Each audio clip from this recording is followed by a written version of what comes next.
اسلام کے بنیادی عقائد میں سے سب سے اہم اور پہلا نظریہ عقیدہ توحید ہے، یعنی خدا ایک ہے، اس کا کوئی شریک نہیں۔ توحید تمام عقائد کی ابتدا اور جڑ ہے۔ جس طرح درخت کا وجود شاخ سے نہیں بلکہ جڑ کی وجہ سے باقی رہتا ہے، اسی طرح عقیدہ توحید پر ایمان کے بغیر کوئی شخص مسلمان نہیں ہو سکتا۔ ناظرین، عبد المالک نامی ایک شہری نے ڈاکٹر ذاکر نائک کا لیکچر اٹینڈ کیا۔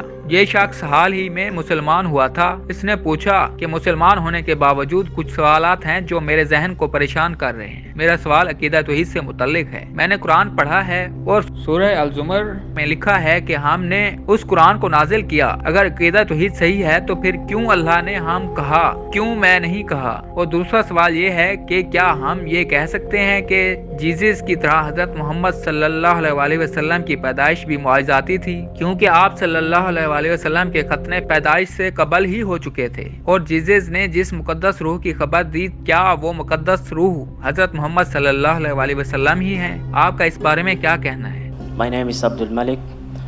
I am from Kenya.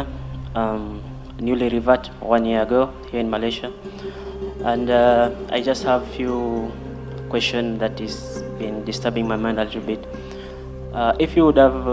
If you can clarify for me on the part of Tawheed, on the part where Allah says that in Surah Az-Zumar, that Allah says that we are the one who sent this Quran and we are the one to get this Quran. So Allah testifies to this that He says we. Why can't Allah just say I? And then on the second part of it, on the part of Tawheed, that is to believe in Allah and the Messenger. On the Messenger part of it,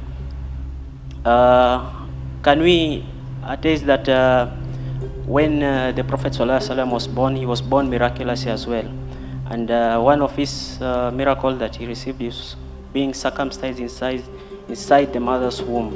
doctor Zakir Naik نے پہلے اس بھائی کی غلطی کی تصحیح کی کہ جس آیت کا انہوں نے حوالہ دیا وہ سورہ الزمر کی آیت نہیں بلکہ سورہ الحجر کی آیت نمبر 87 ہے، جس میں کہا گیا ہے کہ ہم نے تمہیں 7 آیتیں دیں جو نماز میں دہرائی جاتی ہیں اور قرآن عظمت والا دیا۔ اور سورہ الحجر کی آیت نمبر 9 میں ارشاد باری تعالیٰ ہے کہ ہم نے یہ نصیحت اتار دی ہے اور بے شک ہم اس کے نگہبان ہیں۔ ڈاکٹر ذاکر نائک نے بتایا کہ ان آیات میں کی جگہ ہم اس لیے استعمال کیا ہے کیونکہ جمع کے صیغے 2 طرح کے ہوتے ہیں۔ بہت سی زبانوں میں یہ طریقہ رائج ہے۔ انگریزی زبان میں بھی جمع نمبر کے لیے بھی استعمال ہوتا ہے اور عزت کے لیے بھی۔ نمبر میں جمع کا مطلب ہے کہ وہ 5 افراد ہیں، اس لیے ان کے لیے ہم کا لفظ استعمال ہوگا۔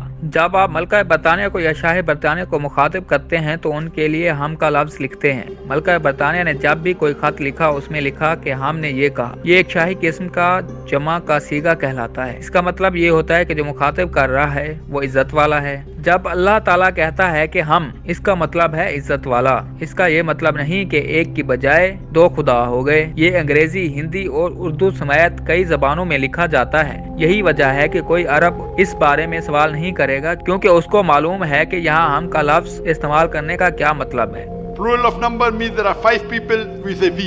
But when the Queen of England, when she speaks, she says we said this. So that's called as a royal plural. So similarly, when Allah sometimes uses I, sometimes uses we.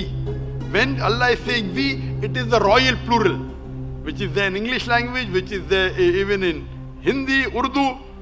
So it is not the plural of number, it is plural of respect. Doctor Zakir Naik نے اس کے دوسرے سوال کا جواب دیا اور بتایا کہ حضرت محمد صلی اللہ علیہ وسلم کی پیدائش معجزانہ نہیں بلکہ تمام انسانوں کی طرح ہی تھی، مگر کچھ نشانیاں تھیں جو ظاہر ہوئیں۔ شیخ عبدالحق محدث کے مطابق آپ صلی اللہ علیہ وسلم کی پیدائش ہوئی تو ایوان کسرا لرز اٹھا اور اس کے 14 پتھر گر گئے۔ فارس کا مشہور آتش قدح بجھ گیا جو 1000 سال سے مسلسل جل رہا تھا۔ بادل چھٹ گئے، ستارے قریب آ گئے، شریف کی پست زمین اور ٹیلے روشن ہو گئے۔ ایک ایسا نور خارج ہوا کہ شام کے محلات نظر آ گئے۔ آسمانوں پر پہلے شیاطین چلے جاتے تھے اور کاہنوں کو بعض خبر دے دیتے تھے، مگر اس کے بعد ان کا آسمانوں میں آنا جانا بند ہو گیا۔ یہ کچھ نشانیاں تھیں جو آپ صلی اللہ علیہ وسلم کی پیدائش کے وقت ظاہر ہوئیں، جن سے یہ بتانا مقصود تھا کہ آخری